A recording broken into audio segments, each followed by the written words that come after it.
1997. À cette époque sort Titanic, le premier Men in Black ou encore Le Monde Perdu. Mais également le nouveau bijou d'un certain David Lynch. À cette époque, David Lynch fait déjà partie des grands du cinéma, avec notamment Eraserhead, premier long métrage bénéficiant d'un budget estimé à 100 000 $ et principalement réalisé dans des locaux désaffectés. Il prendra 5 ans à être réalisé, mais a réussi à prendre une telle ampleur qui est aujourd'hui cité comme un classique du cinéma fantastique. Comme film culte, nous pouvons également retrouver Elephant Man, adaptation romancée des mémoires de Frédéric Treves, racontant l'histoire d'un homme qui aurait vraiment existé et qui se faisait surnommer Elephant Man à cause de ses nombreuses difformités. Film ayant eu d'abord beaucoup de récompenses, dont l'Oscar du meilleur acteur ou celui du meilleur film, ce qui en fait un chef-d'œuvre et sûrement la meilleure œuvre de Lynch, objectivement. Également Blue Velvet, avec cette œuvre, Lynch nous signe encore un film culte, notamment en étant placé dans des listes telles que le 15e meilleur film par Entertainment Weekly. Lynch considère Blue Velvet comme son film le plus personnel. Il dit qu'il est en partie autobiographique.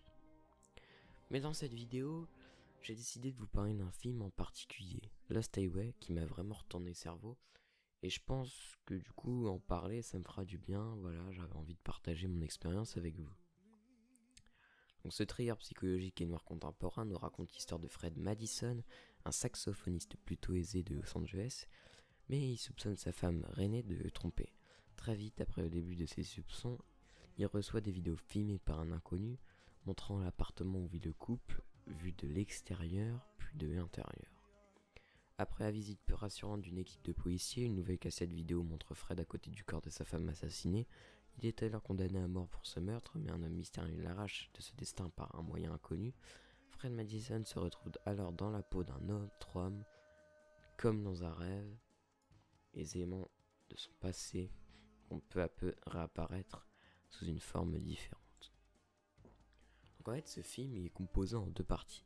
La première partie dans laquelle Fred Madison est lui-même dans la réalité de sa vie de personne atteinte de troubles dissociatifs de l'identité, jusqu'à sa condamnation pour le meurtre de sa femme et son internement en prison.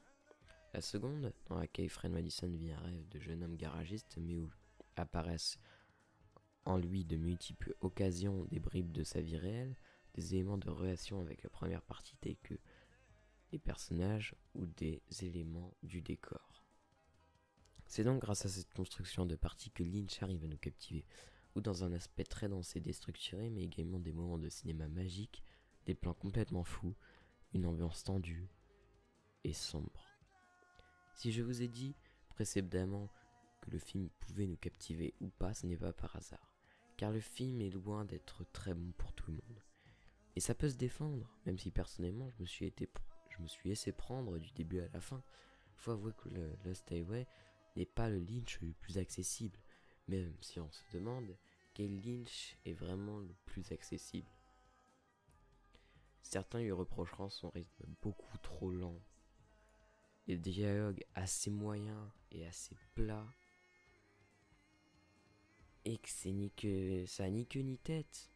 Mais voilà, c'est Lynch, comme dans la plupart de ses œuvres, il n'a pas le but de faire un film bien calibré en respectant tout ce que les films bons font ce qu'ils le sont. Ici, Lynch crée une expérience sensorielle qui perd à plusieurs reprises de spectateurs. Il joue avec nous, avec des rêves hallucinés, des scènes loufoques et surréalistes, portées également par une très bonne BO. Bref, j'espère que je vous aurai envie de visionner cette œuvre et plus largement de vous intéresser à la biographie de David Lynch. Je voudrais juste vous mettre en garde. Ce n'est pas un film comme les autres. Il faut donc être dans les meilleures conditions possibles pour le voir et l'apprécier à sa juste valeur. Donc, s'il vous plaît, ne regardez pas ce film sur votre téléphone.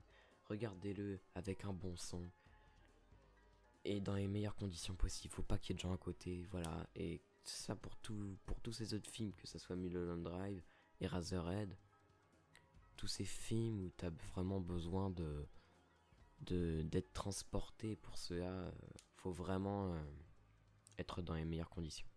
En tout cas, j'espère que cette petite vidéo vous aura fait plaisir. Et puis, bah, moi, je vous dis salut.